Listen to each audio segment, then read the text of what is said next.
So today I just wanted to take a look at 1968's Rosemary's Baby.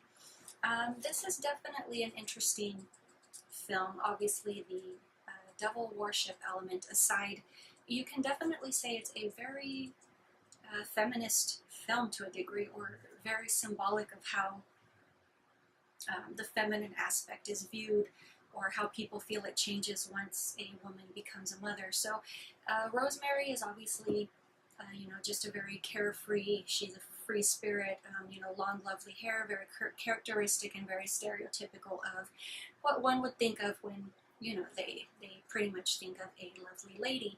So throughout the course of the film, actually rather early on, I guess you could say roughly around the time that she discovers that she's pregnant, she cuts her hair into a short haircut, something which at that time period was very uncommon. It was considered very non-glamorous.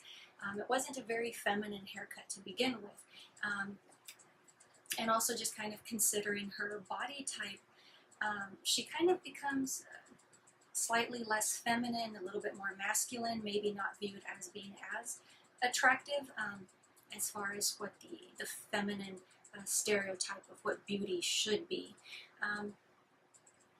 A lot of what goes on, and obviously it's very much a product of its time, is her husband kind of treats her like a child. Like she has to some degree, like get his approval for certain things, which kind of, in this modern age, it can be frustrating to observe. But like I said, it's a different time period. Things were definitely different. I can definitely see how at that time, women potentially still had to ask their husbands for permission just to go to college, even if it's just night classes, which is what I'm saying. It was very much a different era, different lifestyle. But the book that she is given, all of them, which is her husband forbids her to read it. He snatches it away from her. At some point in time, you see a shot where he takes the book from her, he places it on a bookshelf, and if I remember correctly, the book that he places this above actually happens to be a book on sexuality, which is kind of ironic because Rosemary is viewed as having lost her sexuality. She's now a mother, she's maybe not as attractive, she's not like this, this beautiful, ripe being, even though now she is growing something. Just kind of like, I guess you could say, the way society views or viewed pregnancy at the time was, it wasn't as pretty, it wasn't as glamorous. Nowadays, you do have like these glamorous photo shoots with these women with their pot bellies hanging out, which I find rather grotesque, but people find beauty in it. It's subjective. But yeah, I mean, she definitely is kind of, to a degree, treated like a child. He kind of tries to dictate what she can and cannot do. So obviously, once again, going back to the, I guess the whole masculine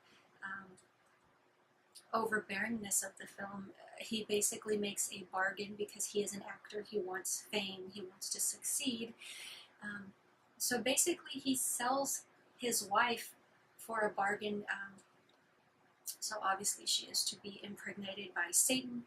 The child to be born is to be an antichrist, which very ironically, and I don't know if the author had intended this specifically or if it just happened by chance, but the birth date of the child was to have been June of 1966, very stereotypically 666. If it was thought out, I would say very clever. If it was, just kind of like one of those serendipitous, mishaps, I think that's just amazing. But yeah, I mean, basically you have this story of this young couple. They've kind of moved out of their old apartment. They've moved into this other place, which, yeah, I mean, definitely it's too good to be true. It's out of their price range, but they wind up getting a deal. So they move in. Lo and behold, the upstairs neighbors, I don't want to say devil worshippers because that seems a an incorrect term, but they definitely are practitioners. They hold the devil or Satan as their higher power or their deity, if you will. And basically it is their mission to create the circumstance in which the Antichrist is to be born. So basically they are the guides within that apartment building, if you will. Early on, there is a young lady who commits suicide. We discover that she was pregnant, and I wonder why. Obviously, the little charm that she had around her neck was given to Rosemary. She's given these odd little things that to drink, you know, kind of like a supplements for pregnancy. Obviously, it's to nourish a devil child. So the film, if I remember correctly, was produced by John Cassavetes. Originally, he wanted to direct, but he was forbidden because he was known as more of a hokey director, and they wanted a more serious approach. So basically, they romanced Roman Polanski into directing the film with the promise of doing a few other features. So he came on board. He worked on the adaptation for Rosemary's Baby. And honestly, to date, for the author, this is the most true adaptation. And I'm assuming because it's the first film he ever adapted. So he stayed very true to the book. I guess he didn't know that he could take some creative licensing. And yeah, I mean, I have read the book. You know, there's just like some minor detail that the film brushes over. But yeah, for the most part, it's very much exact and very close to the book, so it's extremely very true, but I think it was a very well treated film. I'm definitely very pleased with this. It definitely took a while for it to grow on me, I'll be honest, because the flow of the film was just a little bit too slow for me. I wasn't used to slow burns. The first time I watched this film, I believe I was 18, so even though I enjoyed film, I wasn't as into the whole cinematic what have you as I am now. So I kind of had like the younger person's mentality. I couldn't really fully appreciate it, but I definitely love the film. It definitely has kind of like that eerie psychological aspect. Like I said, you have a lot of those feminist undertones, so you can definitely read into it on multiple levels. It's not like a one-size-fits-all film. You can definitely see something of interest. You can adapt it, just kind of according to what catches your fancy. But yeah, I mean, there's definitely loads of analysis that can be done with this film, absolutely. Another thing that I found interesting is, and I guess it's common knowledge by now, you have like the opening sequence, you have kind of like the whole skyline, you're overlooking the city, and the little lullaby type song that's being sung at the intro, that's actually Mia Farrow singing that. So I don't know, I thought it was kind of like a cute little touch. Things that also just kind of offhandedly caught my interest, which, once again, you guys may already be aware of, is of course the apartment building where the film was obviously shot, the Dakota. John Lennon would later come to live in those same apartment buildings. He also had kind of at one point taken, I guess you could say, retreat, and he sort of met up with Mia Farrow and her sister. If you've ever heard the song Dear Prudence, that was inspired by Mia Farrow's sister, written by John Lennon. It's actually a very lovely song. Kind of like the whole interesting parallels, I guess, is what catches my interest, because obviously the Beatles had a song called Helter Skelter. Unfortunately, Roman Polanski's wife was a victim in the Helter Skelter murders. Obviously the killing spree, which I guess you could say was instigated by Charles Manson, and who of course named his entire movement after the one song. But yeah, I mean, I don't know, the whole, I guess you could say, concentric within life at some point, it definitely does become intriguing, like how things just kind of rotate and wrap around one another like that, just these concentric interweaving circles, if you will. if you follow that, great. If not, okay, let's move on. But yeah, I mean, I definitely enjoyed this film very much. Once again, an interesting scene is that one scene where Mia Farrow, I guess she's just kind of like in a daze, and she's walking across traffic. You know, you have like these cars that are honking at her, you know, kind of like telling her to get out of the way. So that was actually shot on the fly. There wasn't like anything closed off in order to make that a safe shoot. So basically, she actually did walk into live traffic. Roman Polanski followed her with the camera, so there was no staging whatsoever. That was actually, like I said, a live traffic sequence. And the only reassurance that Polanski gave her is nobody's going to hit a pregnant woman. So she took his word for it, and they shot the scene. And yeah, I guess he was right. People kind of stopped, they honked, they yelled, but nobody hit Prego, so she was fine, you know, even though she was a faux fatso. But yeah, she turned out just fine. But yeah, I mean, definitely a lot of awesome cultural influence within the film.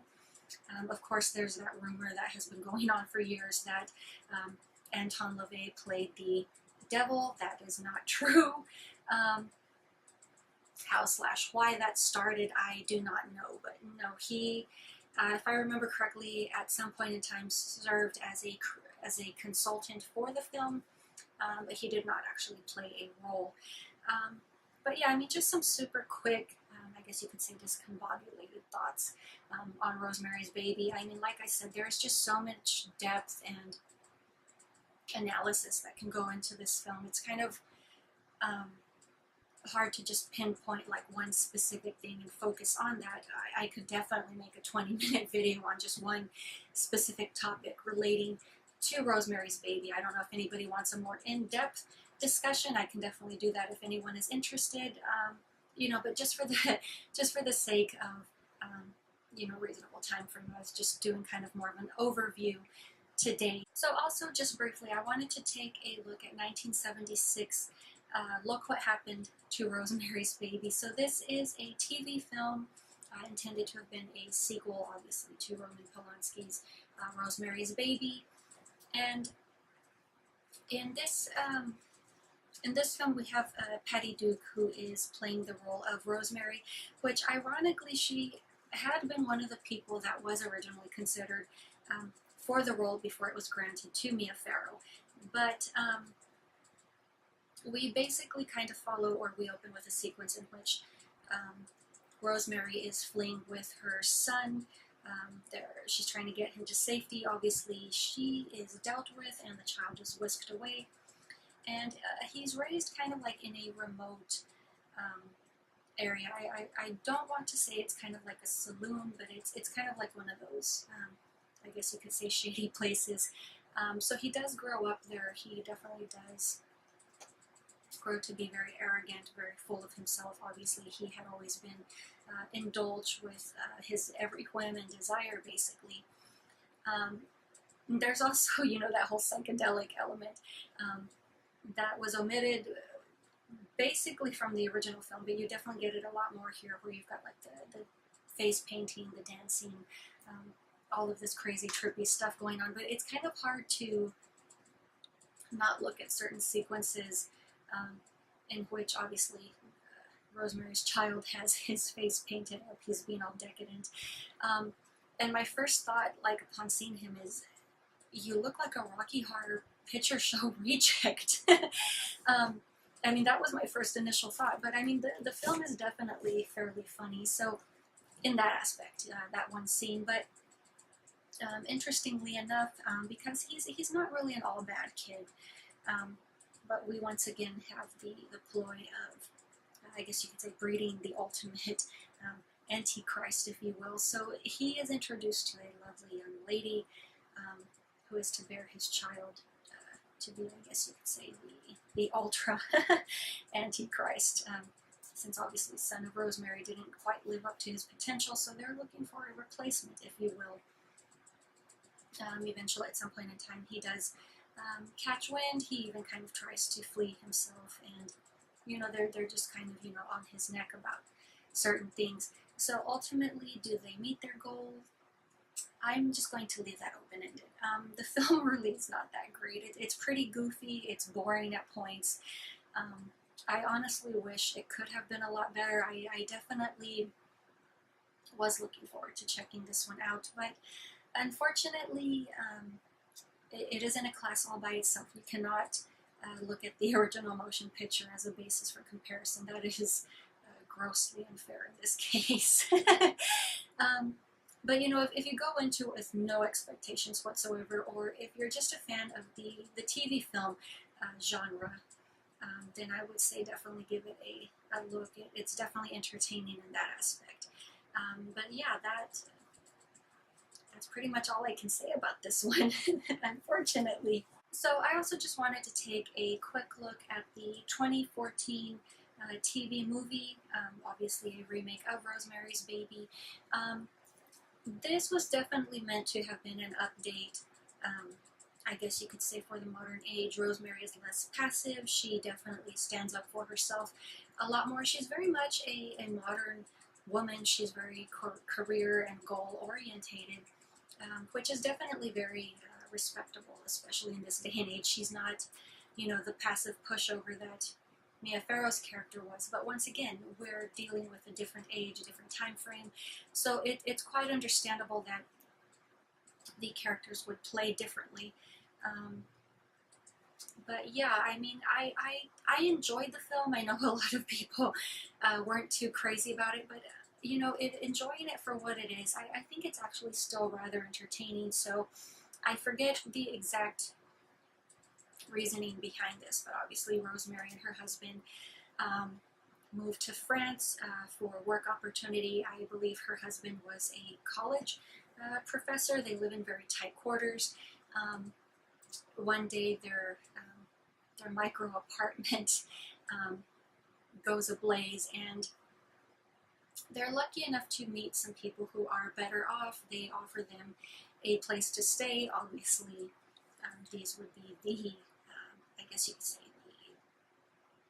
the devil people. Yeah, I mean, I struggle with the terminology because I don't want to say devil worshiper, because it doesn't feel correct, and obviously satanist is extremely incorrect. That's an entirely different belief system. So for the sake of not offending anyone, it's kind of like why I kind of skirt around not giving an exact label here. You know, and obviously some people do take offense at the fact that the I guess you could say the antagonist characters in the film are depicted as witches. And once again, I think that's just more the old mentality, you know, kind of like the whole ideology of, you know, witches commune with the devil and they're evil, and, you know, there wasn't any of this consideration for, you know, modern paganism, Wicca, anything like that. So they're just basically working off of that old mentality. But yes, I am aware of the fact that yes, people who do practice the old religion also do take offense with the fact that the term witch is used within the film. Which, yeah, I mean, I can definitely agree. But just relating to where the film and the time frame is coming from, I can follow it without actually taking any offense myself. And not that I'm actually trying to offend anyone else either. So, yeah, I mean, once again, like I said, you have these two characters who basically play benefactor to Rosemary and her husband. Obviously, once again, a deal is struck. But, you know, there definitely is some updating here. It does follow fairly closely. You know, the film, obviously, because it's set in Paris, is a lot more decadent, if you will. But I think the film is great for what it is. I mean, it makes some slight changes here and there, but it's the same story we're all familiar with.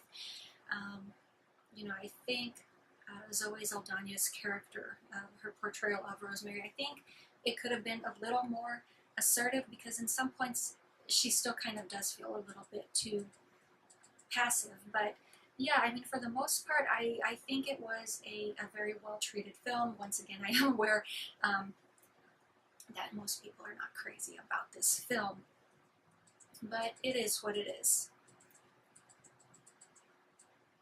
But that is pretty much all I have for you guys today, and I will talk to you later.